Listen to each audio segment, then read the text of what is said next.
Perkenalkan, saya dari kelompok 4 yang beranggotakan Linda Kurniasari 22B10016, Maria Renanda 22B10018, Asteria Ratri 22B10025, Natalia Margarita 22B10031, Kevin Owen 22B10086.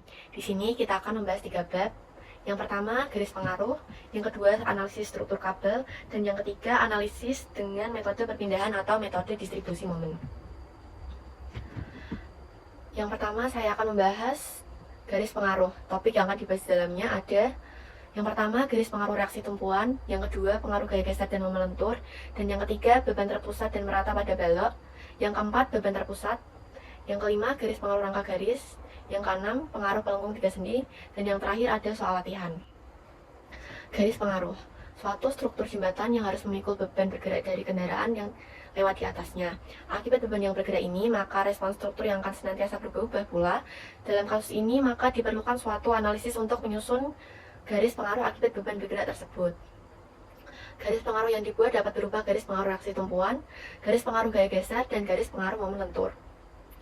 Garis pengaruh merepresentasikan variasi dari reaksi gaya geser dan momen lentur pada suatu titik dari suatu elemen struktur akibat dari beban suatu satuan yang bergerak di sepanjang struktur tersebut.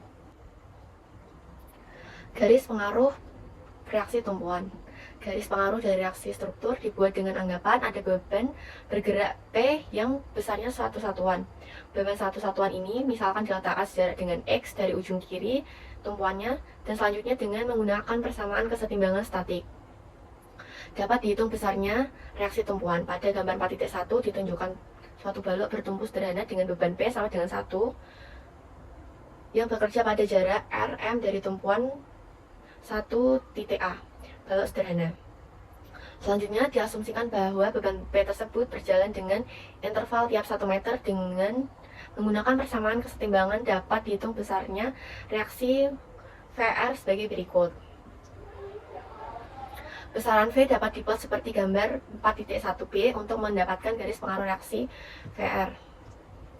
Untuk secara umum, lebih mempercepat pembuatan garis pengaruh reaksi V aksen dapat diturunkan suatu persamaan sederhana sigma M2 sama dengan 0. V1 dikali L dikurang P dalam kurung L min X sama dengan 0. V1 dikali L sama dengan P dalam kurung L min X. V1 sama dengan 1 min X dibagi L sama dengan 1 min X per 5. Sigma M1 sama dengan negatif V2 dikali L plus P dikali X sama dengan 0. Ditemukan V2 sama dengan X per 1 sama dengan X per 5. Selanjutnya, garis pengaruh gaya geser dan momen lentur. Garis pengaruh gaya geser dipergunakan untuk mengetahui besarnya gaya geser pada suatu titik yang telah ditentukan sebelumnya. Akibat beban berjalan, P sama dengan 1 satuan pada gambar 4.3, ditunjukkan suatu balok sederhana di atas dua tumpuan, yaitu memikul suatu beban berjalan. P selanjutnya hendak digambarkan garis pengaruh gaya geser di titik 3. Pada saat P berjalan di titik 1 atau X sama dengan 0 dan 3 atau X sama dengan 2, maka besarnya gaya geser di titik 3 adalah Q3 sama dengan V1 min P sama dengan dalam kurung 1 min X per 5 min 1 sama dengan X per 5. Didapatkan Q3 sama dengan V1 sama dengan 1 min X per 5. Yang selanjutnya, beban terpusat dan merata pada balok. Beban terpusat adalah beban yang bekerja pada suatu titik tertentu pada suatu elemen struktur. Garis pengaruh selalu digambarkan berdasarkan beban bergerak di atasnya sebesar satu satuan yang tak memiliki dimensi. Jika ada beban P yang bekerja sejarak dengan X dari ujung kiri tumpuan, maka besarnya reaksi gaya geser atau melentur adalah sama dengan ordinat garis pengaruh pada X dikalikan dengan besaran dari beban P. Seperti pada gambar, pada garis pengaruh reaksi V1 digambarkan garis pengaruh reaksi tumpuan P1 dari balok tertumpu sederhana. Pada saat P berada pada X sama dengan setengah L, maka besarnya V1 adalah sama dengan P dikali dengan setengah atau sama dengan setengah P. Demikian pula pada saat P berada pada X sama dengan 0, maka besar reaksi V1 adalah sama dengan P dikali dengan 1 atau sama dengan P.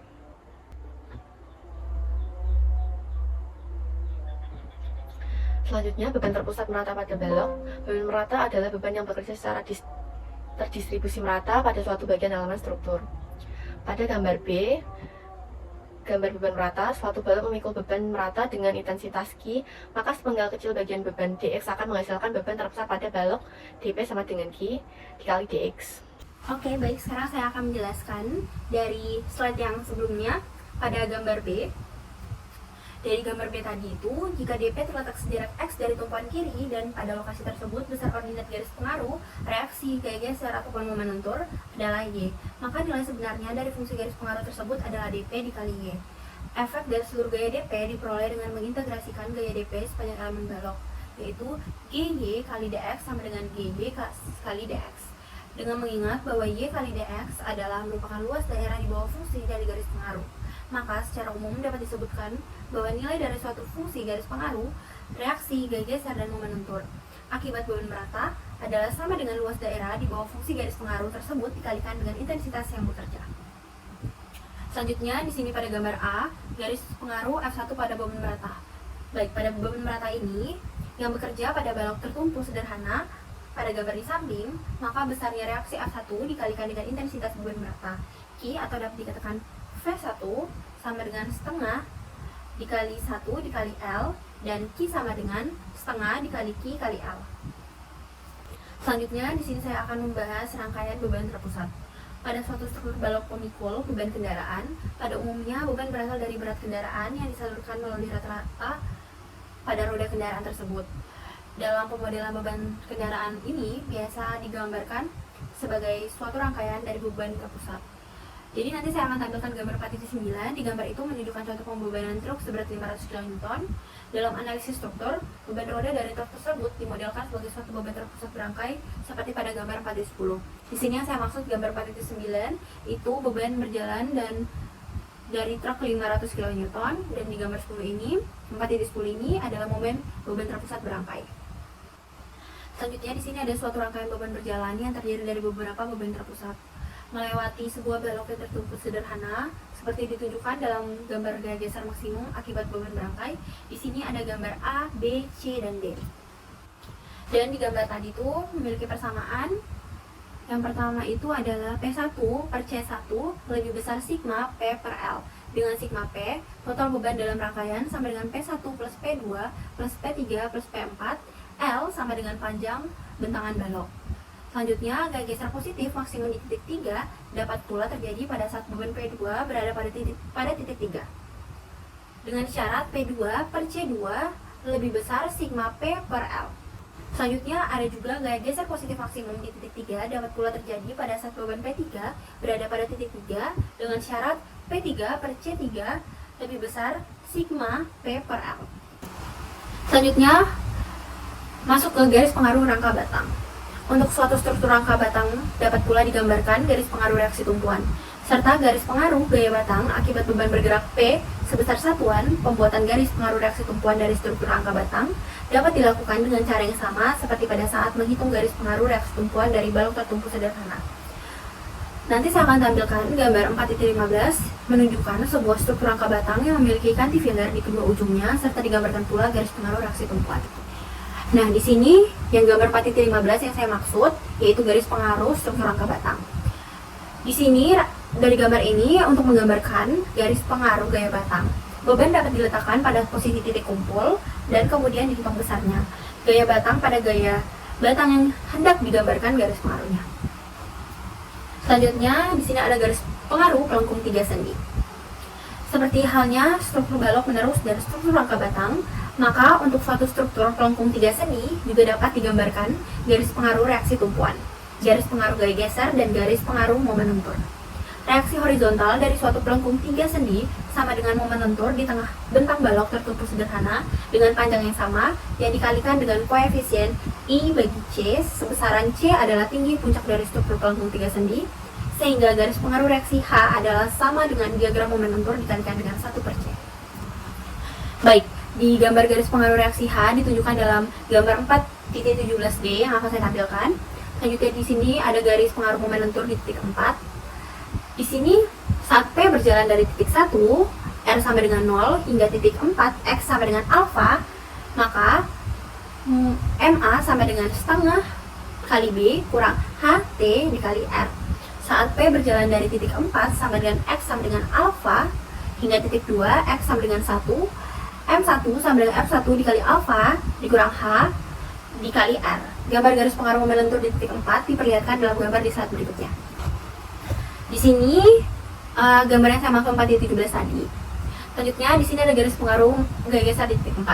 Saat P berjalan dari titik 1 X sama dengan 0 hingga titik 4 X sama dengan alfa dibagi Q4 sama dengan min H dikali sin alfa kurang F2 dikali cos alfa. Saat P berjalan dari titik 4 X sama dengan alfa hingga titik 2 X sama dengan 1 dibagi Q4 sama dengan min H dikali sin alfa dikurang V1 dikali cos alfa. Oke, di sini saya akan menjelaskan tentang garis pengaruh. Di sini ada sebuah sistem, yaitu di sisi kiri ada sendi dan di sisi kanan ada roll dengan jarak sebesar 10 meter. Lalu ada gaya terpusat sebesar P dan gaya beban merata sebesar Q. Panjang beban merata sebesar Y yang tidak diketahui nilainya. Selanjutnya kita pakai dengan rumus kesetimbangan untuk mencari RPV dan RAV. Pertama, sigma momen di A yaitu minus 10 RPV ditambah Q dikali Y dikali setengah dari Y sama dengan 0. Q dengan Q adalah beban merata, Y adalah jarak dari beban merata itu tersebut, lalu setengah Y untuk mencari jarak dari beban merata ke titik A. Lalu dihitung, dioperasikan secara aritmetik, ketemu RPV sebesar QY kuadrat per 20. Lalu sigma momen B sama dengan 0, diketahui 10 RAV min 10P plus QY kuadrat per 2 plus 10 QY min QY kuadrat. Dioperasikan secara matematika, ditemukan RAV sebesar P plus QY min QY kuadrat per 20.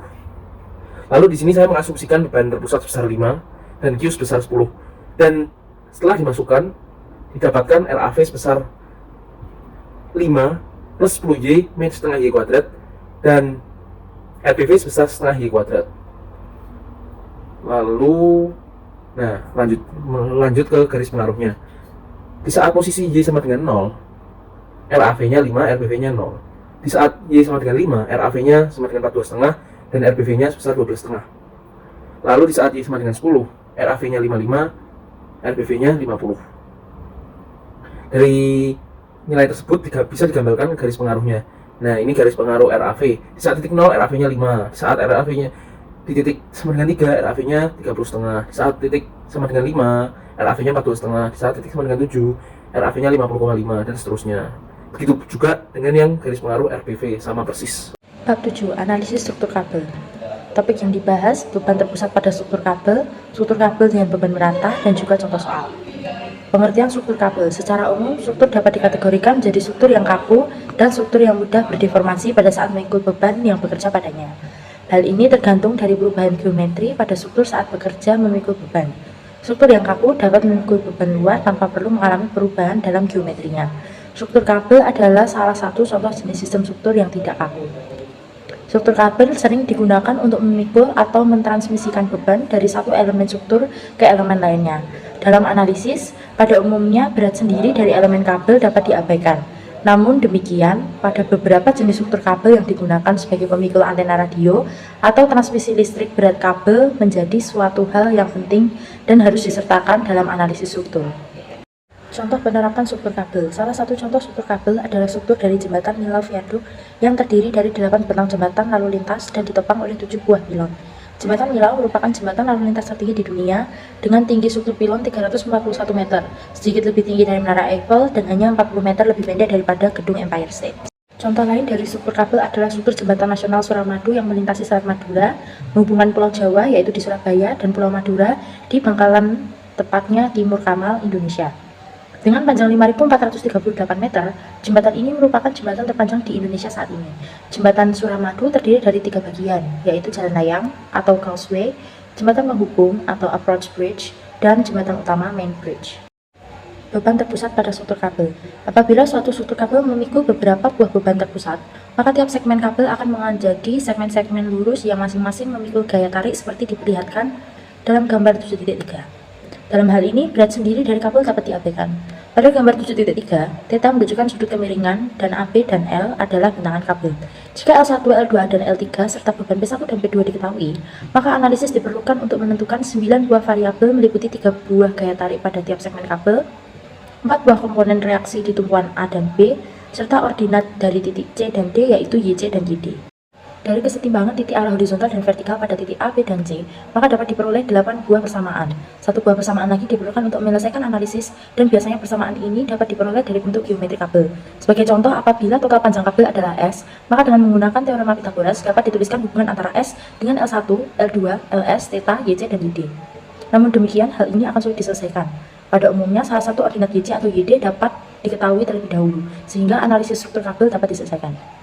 Dalam proses analisis kesetimbangan struktur kabel, maka dapat ditinjau kesetimbangan dari keseluruhan kabel, maupun kesetimbangan di tiap-tiap titik pertemuan segmen kabel. Beberapa contoh berikut menjelaskan proses analisis untuk menentukan gaya-gaya tarik pada struktur kabel akibat beban-beban kerja yang ada. Struktur kabel dengan beban merata. Struktur kabel merupakan bentuk struktur yang paling efisien untuk memukul beban mati dari balok ataupun lantai jembatan yang memiliki bentangan sangat panjang. Jembatan gantung atau suspension bridge merupakan salah satu contoh nyata penggunaan struktur kabel pada jembatan dengan tipe ini. Lantai jembatan digantungkan pada kabel dengan menggunakan sejumlah struktur penggantung atau hanger dengan jarak yang sama dan cukup berdekatan. Suatu struktur kabel dengan beban merata atau Q0 ditunjukkan dalam gambar 7.9. Pusat koordinat XY terletak pada titik terendah dari kabel, dan pada titik tersebut, kemiringan garis singgung kabel adalah sama dengan 0. Gambar 7.9b memperlihatkan segmen kecil dari struktur kabel dengan panjang segmen sebesar delta S. Dari gambar diagram badan bebas tersebut dapat disusun persamaan-persamaan kesetimbangan gaya berikut. Sigma H sama dengan 0, min T kali cos theta ditambah T ditambah delta T dikali cos theta ditambah delta theta sama dengan 0. Sigma V sama dengan 0, min T dikali sin theta dikurangi Q0 dikali delta X ditambah T ditambah delta X dikali sin theta ditambah delta theta sama dengan 0. Sigma M0 sama dengan 0, Q0 dikali delta X dikali delta X per 2 dikurangi T kali cos theta dikali delta Y ditambah T sin theta dikali delta X sama dengan 0. Selanjutnya, bagilah ketiga persamaan tersebut dengan delta X mengambil bentuk limit.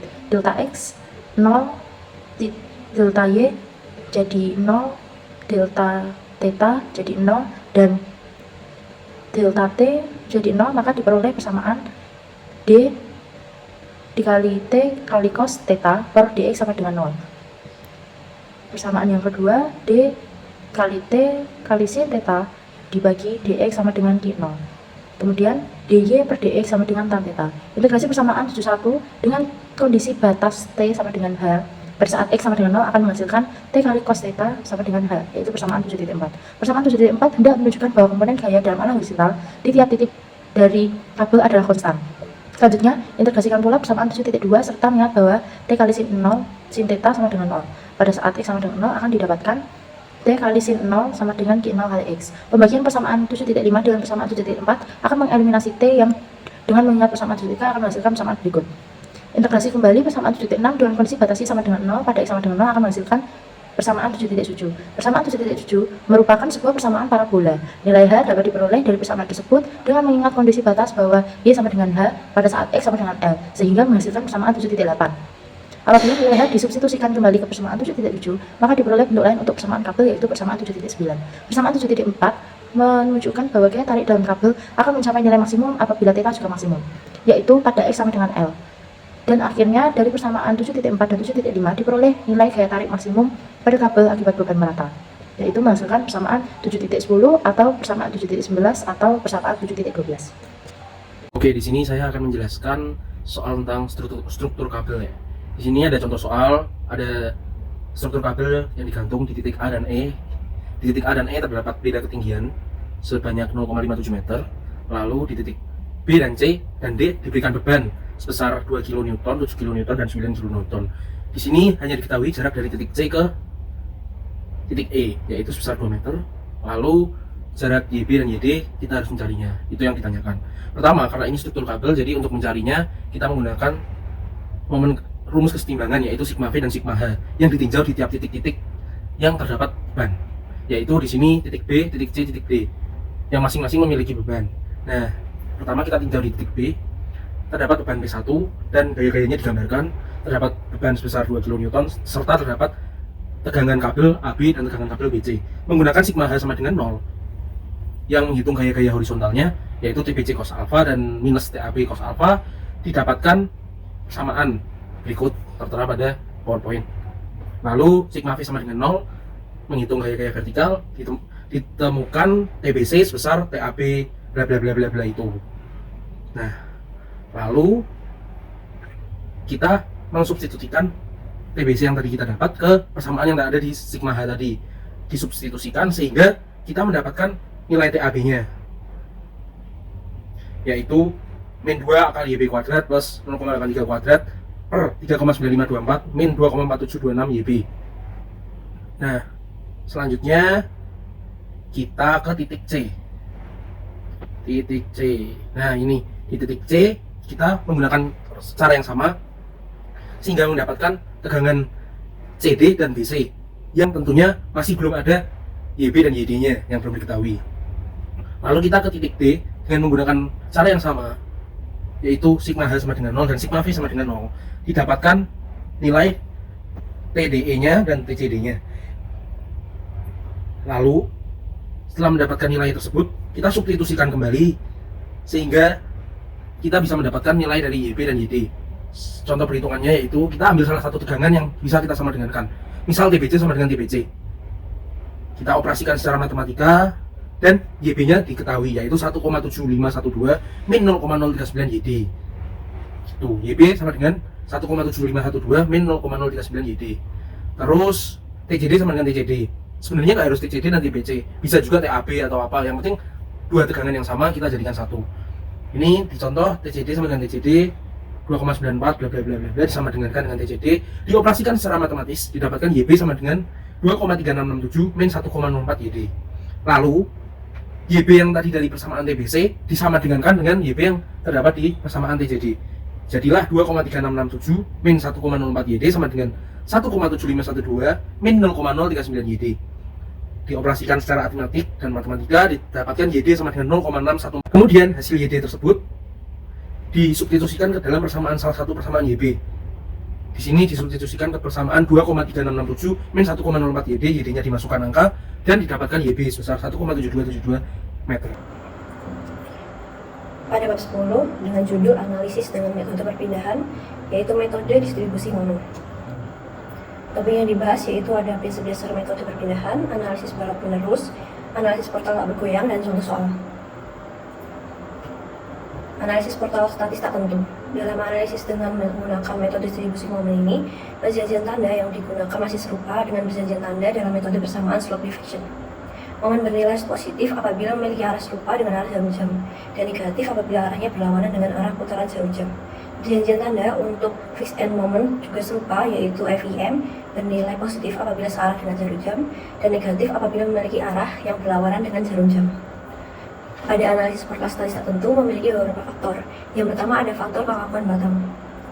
Perhatikan balok pada gambar 10.1 pada slide selanjutnya yang memiliki ujung jepit dan sendi. Adanya momen M mengakibatkan ujung A berotasi sebesar θ. Dari materi persamaan slope diffraction, yaitu persamaan, diperoleh hubungan bahwa MAB memiliki rumus 4 dikali EI per L lalu dikali θA, atau dapat pula dituliskan sebagai M sama dengan dikali K dikali θA. Adalah faktor kekakuan di titik A yang dapat didefinisikan sebagai momen M yang diperlukan untuk merotasi titik A sebesar θA sama dengan 1 radian. Pada gambar 10.1 yaitu balok dengan ujung sendi dan jepit atau roll, maka nilai kekakuan dari batang atau balok tersebut yaitu dengan rumus K sama dengan E3 dikali E dengan I per L besar. Lalu ada faktor kekakuan titik kumpul. Apabila ada beberapa batang yang bertemu pada suatu titik kumpul dan batang-batang tersebut memiliki tumpuan jepit di ujung lainnya, maka dengan menggunakan prinsip superposisi, faktor kekakuan total pada titik tersebut adalah merupakan penjumlahan dari masing-masing kekakuan tiap batang, atau dapat dirumuskan sebagai KT, yaitu sigma K. Sebagai contoh, perhatikan struktur portal dalam gambar 10.2. Pada titik kumpul A, nilai kekakuan dari tiap batang yang bertemu di titik A dihitung dengan menggunakan persamaan K sama dengan 4 dikali E dikali I per L besar. Dengan menggunakan nilai-nilai tersebut, maka dapat dihitung faktor keakuan total di titik A, yaitu KTA, yaitu sigma A, yaitu 2000 ditambah 4000 ditambah 2500 sama dengan 8500. Nilai ini mempresentasikan besarnya momen yang diperlukan untuk mengakibatkan titik A berotasi sebesar 1 radian. Jika sebuah momen M bekerja pada suatu titik kumpul, maka semua batang yang berkumpul pada titik tersebut akan memberikan sumbangan momen yang diperlukan untuk memenuhi kesetimbangan di titik tersebut. Besarnya sumbangan momen dari tiap batang tersebut ditentukan oleh faktor distribusi atau DF. Nilai faktor distribusi sangat ditentukan oleh besarnya nilai kekakuan tiap batang, dan besarnya dapat dihitung dengan menggunakan persamaan DF, yaitu K per sigma K. Sebagai catatan, nilai faktor distribusi untuk nilai sendi adalah sama dengan 1, dan nilai faktor distribusi untuk tumpuan cepit adalah 0.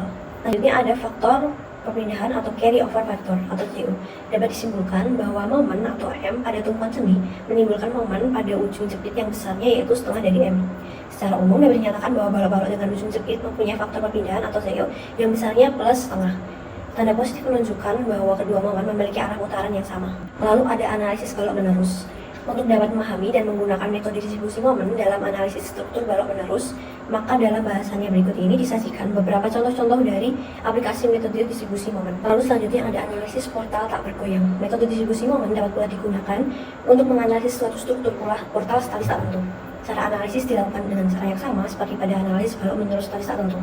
Analisis portal tak bergoyang statis tak tentu dengan menggunakan metode distribusi momen akan lebih memudahkan apabila disajikan atau dilakukan dalam bentuk tabel.